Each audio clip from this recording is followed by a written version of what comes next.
ہمیں نہیں سمجھ کہ افغانستان کو کیسے ڈیل کرنا ہے. جو انڈینس ہیں they are looking very seriously کہ ہم نے افغانستان کے ساتھ کیسے ڈیل کرنا ہے. وہ چاہ رہے تھے کہ India would support the Afghan embassy.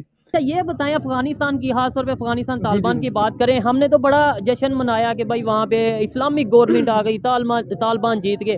آج وہی طالبان کی یہ سٹیٹمنٹ آئی ہے، انہوں نے بولا ہے کہ بھائی جو پاکستان کے مولانا حضرات یا پاکستان کے پولیٹیشین انڈیا پہ الزام لگا رہے ہیں اس اٹیک کا، اس میں انڈیا انوالو نہیں ہے. اس میں IS جو مطلب باہر کی کوئی تنظیم ہے، داعش کی اگر بات کریں، وہ لوگوں یہ خود انہیں پناہ دیتے ہیں اور یہ اس کا قصوروار ہے. مطلب افغانستان بھی ہمارے ساتھ کھڑا نظر نہیں آتا.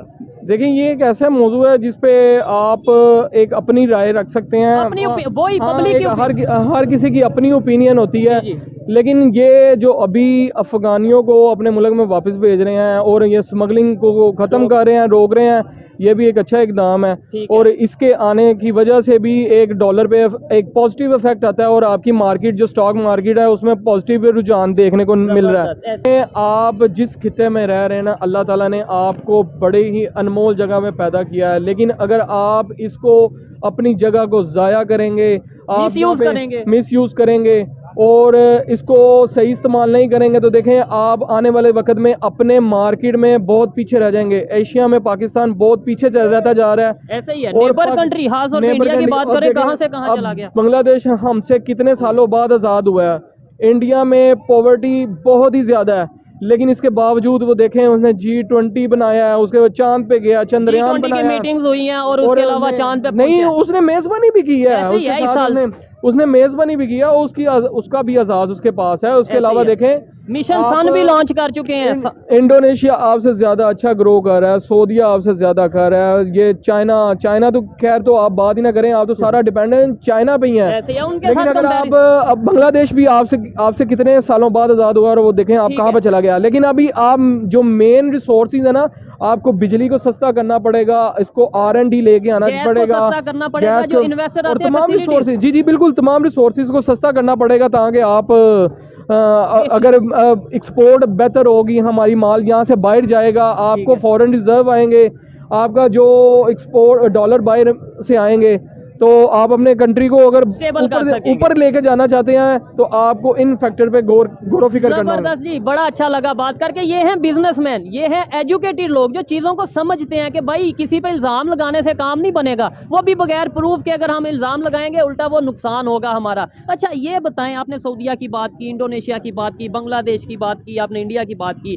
دوسرے کنٹریز کا سعودیہ کی بات کریں یا چائنا، ان کے ساتھ ہم کمپیریزن اس لیے نہیں کرتے کہ بھائی کہا جاتا ہے کہ بھائی ان کی ہسٹری اور ہے ہماری اور ہے، لیکن انڈیا اور پاکستان کی تو ہسٹری سیم ہے، وہ کیسے آگے چلے گے؟ دیکھیں ایک کچھ ایسی ہے کہ میں نے آپ کو پہلے بھی یہ بات ذکر کیا ہے کہ وہاں پہ احتساب پاکستان سے بہتر ہے، اکاؤنٹیبلٹی ہے وہاں پہ. جو اب دیکھیں ہمارا نمبر جو آپ کی جو ججز ہیں، ہمارا جو جوڈیشری سسٹم ہے وہ تھوڑا سا ویک ہے، اس کو بہتر کرنا پڑے گا.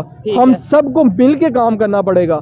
اگر آپ کہیں گے کہ آپ کسی ایک ادارے کو تنقید بنائیں گے اور کہیں گے ہم ملک کو پیچھے رکھنے کے لیے صرف اس کا ہاتھ ہے، تو یہ بات بالکل غلط ہوگی. اس کو ملک کو پیچھے ایک شخص نے یا ایک ادارے نے نہیں کیا بلکہ ہم سب نے کیا ہے. میں بھی اور آپ بھی، مطلب پاکستان کی پبلک بھی برابر کی. ہم سب کو مل کے ایک بندے کا ہاتھ دوسرے بندے کے ہاتھ میں ہوگا، سب کو ساتھ لے کر چلیں گے تو ملک انشاءاللہ گرو کرے گا. ملک میں بزنس مین ہے، بزنس کو بہت اچھے سے جانتے ہیں اور آپ کے نالج سے ایسا لگا کہ بھائی جیسے آپ نے انڈسٹری کی بات کی. مجھے یہ بتائیں، آپ کی جو شاپ ہے، آپ کا جو سٹور ہے، اس کے ساتھ والا جو سٹور ہوگا اس سے بھی آپ کی لڑائی ہوگی، رائٹ سائڈ پہ جو سٹور ہوگا اس سے بھی لڑائی ہوگی، سامنے جو سٹور ہوگا اس سے بھی لڑائی ہوگی، بیک پہ بھی، مطلب نیبر سب کے ساتھ لڑائی ہوگی، تو آپ بزنس کر پائیں گے؟ ٹھیک. دیکھیں ایک ہیلدی کمپٹیشن ہونا تو معاشرے میں ایک اچھا پوائنٹ دیکھا جاتا ہے. اگر آپ کسی دکاندار کے ساتھ اگر آپ کا کوئی کمپٹیشن، آپ کی پروڈکٹ کے والے سے کوئی کمپٹیشن ہے تو وہ یہ ایک پازیٹیو سائن ہے. لیکن اگر آپ اس کو لیگ پولنگ کرتے ہیں، اس کو ڈاؤن کرنے کی کوشش کرتے ہیں اور آگے نکلنے کی کوشش کرتے ہیں تو آپ اکیلے کبھی بھی آگے نکل نہیں سکتے. اور یہی وہ چاہ رہے تھے کہ India would support the Afghan embassy. تو مجھے لگتا ہے کہ India was supporting it till now. تو کیونکہ ان کے پاس کہاں سے پیسے آئیں گے؟ ایمبیسڈر اچھی خاصی سٹاف تھی ان کے پاس دلی میں. جب پیسے ختم ہو گئے تو ایمبیسڈر جو سینئر میں دیکھ رہا تھا 4-5 سینئر ایمبیسی سٹاف چلے گئے اور جو بندہ بچا تھا وہ 6-7ویں رینک کا تھا.